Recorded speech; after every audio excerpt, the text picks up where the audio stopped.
सख्त गांव में नायला नाम की लड़की रहती थी। वह बहुत ही परहेजगार, नमाजी और कुरान की कहारी थी। उसकी आवाज में ऐसी मिठास थी कि जो भी उसकी तिलावत सुनता, रूह तक सुकून पा जाता। नायला को नहीं पता था कि उसकी तिलावत सिर्फ इंसान ही नहीं, बल्कि एक और मखलूकम भी सुन रही थी, एक जिन्न। इस जिन्न का नाम हारिस था। वो पहले एक घमंडी और गुमराह जिन्न था, जो इंसानों से दूर रहता था। लेकिन जब पहली बार उसने नायला की आवाज में सूरह रहमान की तिलावत सुनी, तो उसके दिल में हलचल मच गई।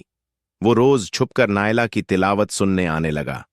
धीरे धीरे हारिस नायला की आवाज से नहीं, बल्कि उसके किरदार से भी प्रभावित हो गया। उसकी पाकीज़गी, उसका ईमान और उसका अल्लाह से लगाव उसे बेहद पसंद आने लगा। उसे समझ नहीं आ रहा था कि उसके दिल में क्या हो रहा है। हारिस अकेला बैठा है, नायला की यादों से प्रेतवाधित। उसका दिल उसकी पवित्रता से आंदोलित है।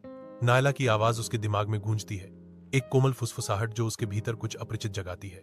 बेचैन और हैरान, वह उन भावनाओं से जूझता है जिन्हें वह नाम नहीं दे सकता। उसका दिल भ्रम का एक तूफान है। रात के सन्नाटे में नायला शांतिपूर्ण नींद में डूब जाती है। छायाओं से एक आकृति साकार होती है। हैरिस प्रकट होता है। उसकी उपस्थिति परिचित और अजीब दोनों है। हारिस धीरे से फुसफुसाता है, मैं तुम्हें चाहता हूं। नायला की आंखें आश्चर्य से खुली की खुली रह गईं। उसका चेहरा हैरानी से भर गया। नायला मस्जिद से निकलती है। उसकी आकृति दरवाजे से घिरी हुई है। हारिस नायला को देखता है। उसके चेहरे पर लालसा और हिचकिचाहट का मिश्रण है। हारिस आगे बढ़ता है। उनके बीच एक अनकही तनाव गहरा जाता है।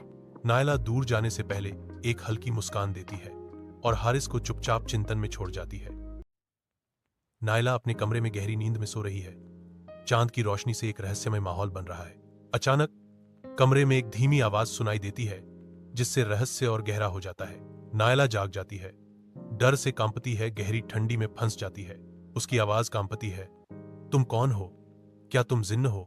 इन the dimly lit room, Naila clutches a worn photograph, her hands trembling with a mixture of fear and resolve. Haris' voice penetrates the silence from beyond the closed door. हाँ, लेकिन मेरा इरादा बुरा नहीं है। मैं तुम्हें चाहता हूं, तुमसे निकाह करना चाहता हूं। Naila, though frightened, steals her resolve as the echoes. Naila घबरा जाती है, लेकिन अपनी हिम्मत बनाए रखती है। The room falls into complete silence.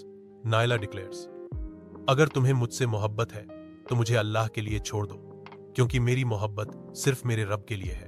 Naila सुबह के प्रकाश में शांत और दृढ़ दिखती है। वह जानती है कि उसने अपने ईमान की रक्षा की है। सूर्य की किरणें कमरे में प्रवेश करती हैं, एक नई शुरुआत का प्रतीक है। हारिस अपने कमरे में अकेला बैठा है, बेचैन और उलझन से घिरा हुआ। कुरान की तिलावत कमरे में गूंज रही है, फिर भी हारिस का ध्यान भटक रहा है। उसका मन बेचैन है। कमरे की मंद रोशनी उसके चेहरे पर चिंता की छाया डाल रही है। उसके दिल में एक गहरी जंग चल रही है।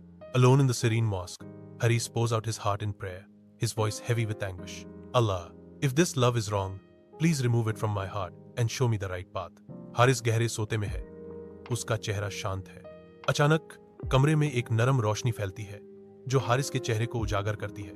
एक रहस्यमय आवाज गूंजती है, हकीकी मोहब्बत वही है जो तुम्हें अल्लाह के करीब करे, न कि दूर। रोशनी कमरे में और फैलती है और हारिस के चेहरे पर शांति और सुकून दिखाई देता है।